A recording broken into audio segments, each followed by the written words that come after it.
자, 2026년부터요, 우리나라 농지에 정말 말 그대로 천지개벽 수준의 변화가 찾아옵니다. 수백만 땅주인들의 운명이 갈릴 이 어마어마한 변화, 지금부터 제가 딱 5분 안에 완벽하게 정리해 드릴게요. 아마 지금 이걸 보고 계신 분들 중에서도 내 얘긴데? 하시는 분들 분명 계실 거예요. 부모님께 덜컥 물려받은 시골 땅, 아니면 언젠가 귀농하려고 사뒀지만 지금은 그냥 묵혀두고 있는 바로 그 땅 말이죠. 맞으시죠? 그렇다면 오늘 내용 절대로 한눈 파시면 안 됩니다. 왜냐하면 여러분 재산에 수천만 원, 아니 수억 원이 왔다 갔다 하는 문제일 수 있거든요. 방금 들으셨죠? 이 절규. 이게 그냥 하는 소리가 아니라 곧 법이 바뀔 걸 앞두고 있는 농지 주인들의 정말 현실적인 목소리입니다. 아니, 땅은 팔리지도 않는데 매년 수천만 원씩 벌금을 내라니? 이게 대체 무슨 날벼락 같은 소리일까요? 이 분노가 어디서부터 시작됐는지 한번 따라가 보겠습니다. 자, 그럼 제일 무서운 얘기부터 시작해 볼게요. 바로 이행강제금, 우리가 흔히 벌금폭탄이라고 부르는 것의 실체입니다. 이거요, 그냥 아차 하고 한 번 내는 그런 과태료 수준이 아니에요. 법을 제대로 모르면 딱 4년 만에 땅을 통째로 빼앗길 수도 있는, 이건 뭐 그냥 시한폭탄이나 다름없습니다. 아니, 내 돈 주고 산 내 땅인데 나라에서 왜 이렇게까지 하냐고요. 이게 다 경자 유전의 원칙이라는 것 때문인데요. 아주 오래된 법이죠. 밭은 농사 짓는 사람만 가져라 이겁니다. 그러니까 농사 안 지을 거면 농지를 소유하지 말라는 거죠. 사실 지금까지는 이 원칙이 좀 느슨하게 적용됐었는데 2026년부터는 이젠 정말 얄짤 없어지는 겁니다. 농사를 안 짓는다? 그럼 정부가 그 땅 팔아 하고 명령을 내리고 그래도 안 따르면 그때부터 벌금이 시작되는 거예요. 근데 이 벌금이요, 그 스케일이 정말 상상을 초월해요. 화면에 보이는 숫자 25%. 이게 어느 정도냐면 해마다 공시지가의 4분의 1을 떡하니 현금으로 내야 한다는 뜻입니다. 이게 한 번 내고 끝나는 거냐? 절대 아니죠. 농사를 짓든 땅을 팔든 하기 전까지는 매년 죽을 때까지 따라붙는 겁니다. 자, 그럼 제가 구체적으로 시뮬레이션을 한번 돌려봐 드릴게요. 만약 여러분 땅의 공시지가가 2억 원이라고 쳐보자고요. 그럼 1년 차에 벌금 5천만 원 고지서가 날아옵니다. 에이, 설마 하고 버티겠죠. 2년 차 또 5천만 원, 벌써 1억입니다. 3년, 4년, 그렇게 딱 4년이 지나면요, 내가 낸 벌금 총액이 내 땅값 2억 원하고 똑같아지는 거예요. 이건 뭐 그냥 벌금이 아니라 나라에서 합법적으로 내 땅을 뺏어가는 거랑 똑같은 겁니다. 예전처럼 뭐 주말에 잠깐 내려가서 텃밭 좀 가꾸는 척하고 이제 그런 거 전혀 안 통합니다. 왜냐? 감시하는 게 사람이 아니거든요.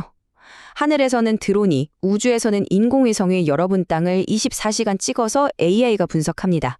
콩 심은데 콩이 났는지 아니면 잡초만 무성한지 0.1초 만에 다 알아내요. 여기에 여러분 하이패스 기록, 신용카드 사용 내역까지 빅데이터로 돌려서 진짜 거기 사는지 아닌지까지 다 확인합니다.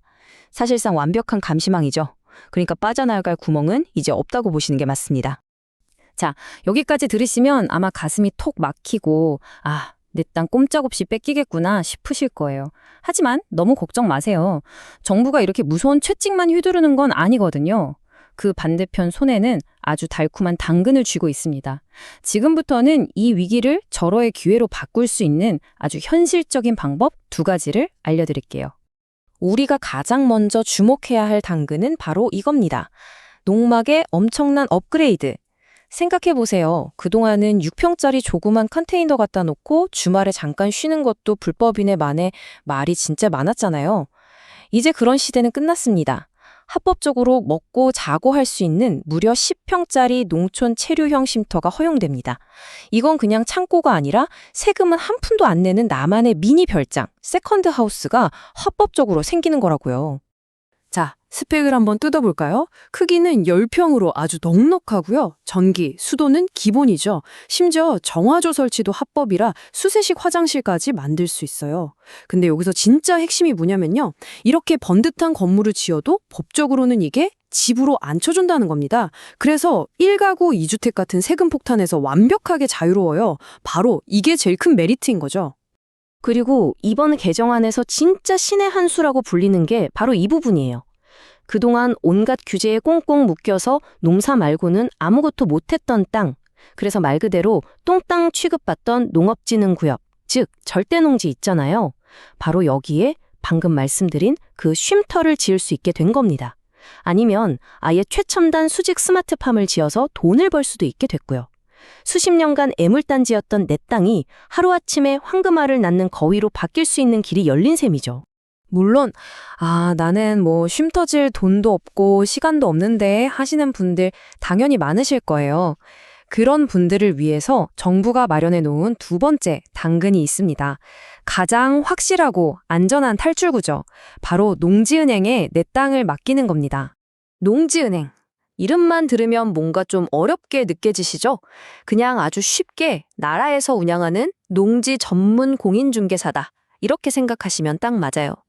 내가 직접 농사 못 짓는 땅을 여기에 맡기면 농어촌공사가 알아서 진짜 농사 지을 사람을 쫙 찾아주고 계약부터 관리까지 전부 다 알아서 해주는 거죠. 자, 그럼 여기에 땅을 맡기면 뭐가 좋으냐? 혜택이 무로 3가지나 됩니다. 첫째, 맡기는 그 순간부터 25% 벌금 폭탄 타이머가 딱 멈춥니다. 가장 급한 불부터 끄는 거죠. 둘째, 이게 진짜 핵심인데요.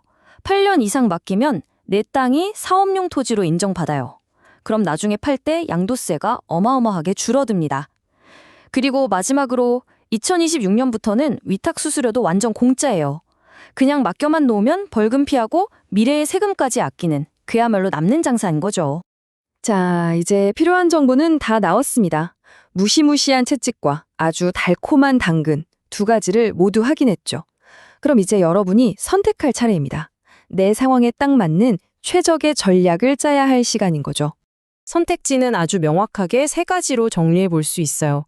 첫 번째, 내가 직접 땅을 쓰고 싶고 경제적 여유도 좀 된다면 쉼터를 지어서 주말 별장으로 쓰거나 임대를 줘서 땅의 가치를 극대화하는 적극 활용 전략. 두 번째, 당장 뭘 하기는 어렵지만 땅을 계속 갖고는 싶다? 농지은행에 맡겨서 벌금은 피하고 나중에 양도세 세태까지 챙기는 안전 보유 전략. 마지막 3번째, 이참에 팔고 싶다면 인구 감소 지역을 중심으로 규제가 풀리는 타이밍을 잘 노리는 스마트 매도 전략. 여러분은 이 셋 중에 어떤 길을 선택하시겠어요? 2026년에 시작될 이 엄청난 변화. 이제 더는 여러분의 농지를 예전처럼 그냥 방치해둘 수만은 없는 시대가 온 겁니다. 오늘 제가 알려드린 내용에 따라서 그 땅이 세금만 축내는 애물단지가 될지 아니면 내 노후를 든든하게 받쳐줄 숨겨진 보물이 될지가 결정될 겁니다. 부디 현명한 선택을 하시길 바랍니다.